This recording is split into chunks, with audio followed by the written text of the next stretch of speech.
speaking of spring sports or spring state championships, we're going to bring in a guy here in a second who's won a couple of them. But longevity in high school coaching is something that always is starting to feel a little more rare these days.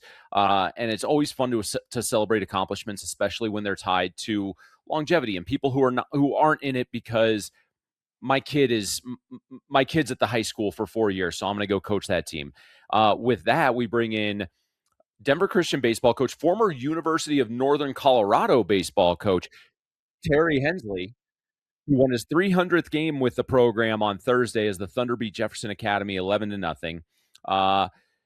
Coach, congratulations first and foremost, but as we get into this, I just want to know, like, why do you stick with the high school game? What do you love about coaching high school baseball? Well, first of all, thanks, Dan. Thanks for having me. And if I can start with Doug. Doug, I started when your father was part of my life in Colorado. Hey, Coach, real quick, if you have your computer open, can you close it? We're getting an echo. We're getting a crazy echo. Oh, yep. Danny Bailey coming in live. Is that Danny Bailey's first on-camera appearance? Is that better? Yep, we got you. We got you. Okay, how about Live that? programming's always fun, Coach. We got you. All right. Hey, first of all, Doug, your father was very instrumental in when I got started, and I'm sorry I wasn't at the celebration of life, but I have a lot to owe for your father and what he helped me with when I started. Well, thanks for that. I know he was a baseball guy, and he loved baseball from the time he was little to you know, it was funny. We were sitting in hospice, and I said, "What do you know, what's going on? You got any wishes?" He said, "Man, I really wish I could make it to opening day." Yeah. He didn't, but he'd be happy with what the Rockies are doing right now, and I know he'd be pretty proud of you for your 300th win too. So thank you thank you very much. Thanks for having me. You bet. I was poking around doing some research, texting you a little bit beforehand, and I told you I can't hear you now. When I'm not hearing you. We're going to try and get Coach back in here in just a second. I was poking around trying to get some research done, Dougie, and when you look up Terry, most of the stuff you see is from his time at the University of Northern Colorado and coaching the Bears. And when he left, he made a point of saying he was retiring, not resigning. And that was back in 2002. He retired from UNC and wanted to pursue a career in secondary education administration. I'm not sure if coaching was a part of that plan. I'm hoping we can get him back in here in just a second to ask him that. But when you hear about someone making that kind of a jump to go from a Division I collegiate level, and I want to go in and work with high school kids, it's usually, you know, the natural order of life might think that you want to go the other way. You build up through high school. It's what Gary Barnett did, you know, going from Air Academy to Fort Lewis to CU. Right. But what is it about high school sports that can draw a coach like that back to the high school level from Division I athletics? Well, I think my natural assumption, and I'm sure this isn't the true, story for everybody, but my assumption would be that if you're going from the college game to the high school game, you're getting back to the purity of the sport. You're not dealing with the recruiting. You're not dealing with, budgets and travel and, things that probably get to be pretty tedious or over the course of a time as a coach of a college program, regardless of the sport. But you get into a high school program and you love the game. You love teaching. You love those coachable moments. And I think, obviously there's some benefit and probably a thrill to being at a Division I level in whatever sport you're in. But you go to high school, and I think that there's some other rewards. You're teaching kids through their most pliable time, and even it has nothing to do with the sport. I think, you think back to your own high school career or my high school career playing sports. I mean, those are some of the most influential people in my life, and it had nothing to do with, the game itself. Just lessons you learn every day in practice and things like that. And, from what I know about Terry, he's that kind of guy that's going to, have a big imprint on a young person's life, whether that has to do specifically with baseball or maybe the ancillary lessons that come along with it.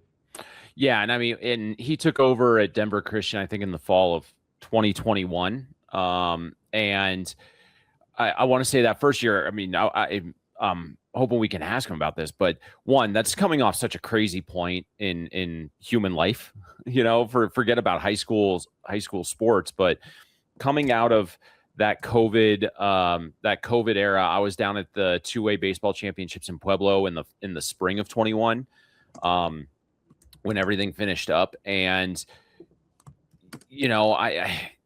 it almost seems like a good time for a reset, whether it's professionally, personally, however that ended up going. But he turned that program around. They were struggling a little bit in that 2019 season, and then, or in that 2020 to 2021 season, and then he ended up getting them to, I want to say it was like the final 8 of that 2A bracket, where they lost to Highland, and then the next year they made it to the state championship game against 2-time defending champion Lyman. Of course, I didn't even put 2 and 2 together that I was wearing a Lyman hat today until right when Terry came on, and it kind of clicked on me.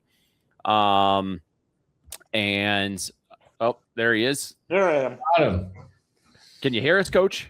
I can hear you fine. How about you? Yep, we're good now. So we were kind of running down a little bit of your resume, but the one thing that I wanted to ask you about is when you retired from UNC, you actively said you were going to pursue a career in secondary education administration. Was coaching was coaching a part of that plan initially when you set out to do that? When I finally made that decision to hang him up, I thought I was finished. And my wife and I bought a bed and breakfast up in Evergreen, and instead of coaching, I was scrubbing toilets and making beds and meeting people from all over the world. And then I got a call from Brad Madden over at Ralston Valley, and he said, "Coach, I need a little help." So I renewed the love for the game and went and helped Brad for a couple years. And then, as we were trying to fix all this audio stuff, I heard you mention that I took over in 2021 here at Denver Christian, and that is not correct. I received another call from an ex-player of mine, Sam Jones, and he said, "Coach, I'm taking over a program that has been, in the basement for a while, and I need you to help me, renew the love for baseball here at Denver Christian." So I helped Sam as the water boy for a couple years, and then Sam did an amazing job here. We renewed the love of baseball here at Denver Christian, and that hat that you're wearing probably was the highlight of our 2023 and 2024 years, in that we were able to beat the Lyman Badgers in the state championship 2 years in a row. And I'm a little surprised that you're wearing that hat.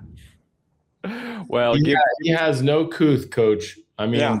You'd think this would come up in the show notes. Maybe a producer would catch it or something. But man, yeah, Dan Mormon just has no boundaries. I'm and what they've done. I mean, I'm very proud of that program. What Coach Rockwell has done out there is short of awesome. But we're happy to say we got the best of them 2 years in a row. Well, and Coach, you send a Denver Christian hat my way. I'll make sure I wear it when we have Rocky on the show. We'll go turnabout being fair play. Right. So, Coach, when you talk about coming back in 2021, kind of an odd time. I mean, school programs, all sports really were 1 year off of coming off this like COVID year and weird scheduling and things like that. What were some of the challenges of kind of resetting that baseball program and not just the program, but you personally? I mean, was it the perfect timing? What'd you learn from that? What were the benefits of that? Well, it's kind of bittersweet because at one time you think your career is over and you're not sure if you ever want to coach again because of all the things that helped you make that decision. And then you realize that you still have something to give. And, you know, there are many, many young men and women out there who are just hoping that someone takes an interest in them. And I think the big thing I realized was coming from the college level and moving back into the high school level, that there's still a lot of athletes that want to learn and are willing to listen.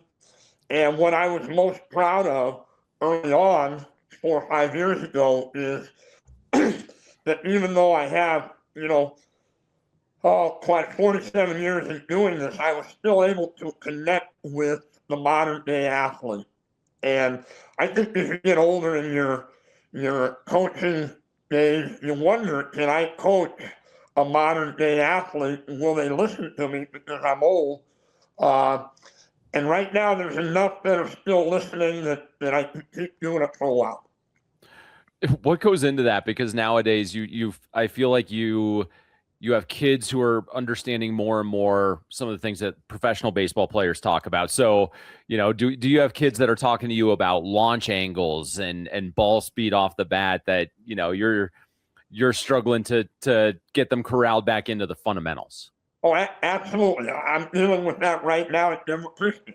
Now that Sam Jones and we have kind of rebuilt the program, we're lucky enough to have, a handful of club players. And right away, the first thing you have to tell them is, hey, baseball is still a very simple game. And the simplicity of baseball includes a round object hitting another round object.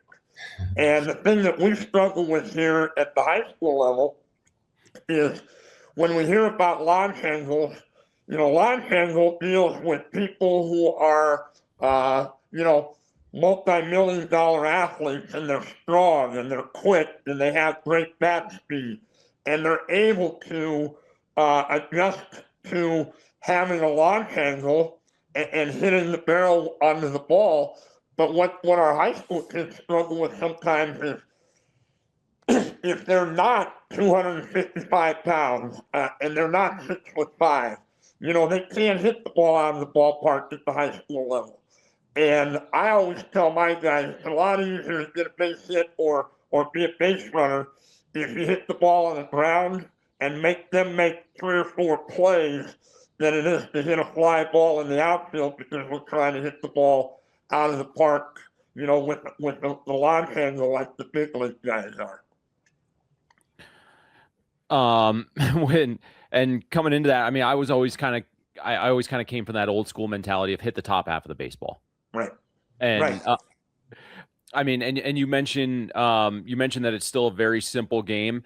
Do we get lost too much into kind of the new age and trying to make sure that we're evolving, and what's the right balance there? Well, there needs to be a balance because, I'll be the first one to tell you, I have had parents and players tell me that the game has passed me by. And, unfortunately, we have to deal with that. And that's part of our world. And I think as long as I continue to do this, I have to find that good balance. Where do I try to get this young man ready for the next level? But still keep the simplicity of the good old game of baseball. And there's no question, if I don't adjust my teaching styles, the game will pass me by. But I still believe it's a good old game. They haven't changed many rules. And the more people that can put the ball in play and make them play defense, the better chances we have. Well, Coach, 300 wins would tell me that you've done just the right amount of adjusting. You've done just the right amount of focus on the fundamentals of the game, the same ones that Ty Cobb and Babe Ruth had to deal with. What was it about that number? I mean, 300 is kind of a special number in baseball in general, but did it creep up on you? Was it important to you? Did your kids know about it? Just talk a little bit about hitting that milestone and kind of what went into it or what didn't go into it. I think the reason it caught me off guard is that I did retire from the game a couple times. And, I told a lot of people in the last couple of days that 300 is just a number. I knew absolutely nothing about it. When the minute the game was over, people started holding up the 300 sign, and it was all news to me. I want to thank the Denver Christian community for recognizing that. And again, 300 is just a number. I hope I live until I obtain 500 or 700. Wins are important because I always play to win the game, along with developing relationships with my players. But I knew nothing about it. You talk about trying to get to 500 or 700, but there's still plenty of 2026 season left for you guys. What's next? I mean, that pesky Forge Christian team seems to be a little bit of a thorn in your guys' side right now, but are you and your team embracing that challenge and kind of seeing that as a, if we want to do something special, we've got to go get them? Well, funny that you mentioned that. I heard earlier you were talking about the rankings, and I can put a plug in for us. Right now, of our 5 losses, we're 7-5, and we lost. We had Forge. We were ahead 8-7 in the bottom of the 7th inning, and they scratched 2 runs to beat us 9-8. But we now have the only 3 losses that we have in Colorado are to Forge, the number 1 team in 2A, and then we lost to Monte Vista, who is currently ranked number 2, and then we lost to Prospect Ridge, who was before last week. They were the 3rd ranked 3A school. So we play in a very difficult 3A Metro League with Colorado Academy, Forge Christian, Peak to Peak, Prospect Ridge. And so we have to be on our best game every time we step on the field. So right now, when our objective and our goal is in the rest of the season is to get ready for that 2A state championship. This will be the last year that Denver Christian competes in the 2A classification, and we want to be ready come the regional playoffs and then hopefully into the state tournament. And we're going to be watching every step of the way, Coach. Can't thank you enough for taking a few minutes to chat with us. Congratulations on your mark. I know you say it's just a number, but it was definitely a number that your community felt was worth celebrating, and that's always good to see. All right, guys, thank you so much. I'm honored to be on your show, and thank you for what you do for Colorado Preps. You bet. All right. Thank you. That's Coach. Good luck. Thanks a lot. That's Denver Christian coach Terry Hensley. Of course, we always have some fun with live experiences. Dougie, if we were pre-taping this, maybe we could have been a little bit smoother, but we're all good. That's exciting. That's why it's exciting. So we're going to dive into some more exciting stuff up next after the break. New issue of Mile High Sports Magazine is out. And when I sent you this feature, we assigned our guy James Noakes a couple of features. And when I sent one your way, I remember you basically telling me, like, this is one that as the editor, you'd be proud to show people. And yeah, I can't wait to get into it with James on the other side of this break. This is the Colorado Prep Show presented by Upswing.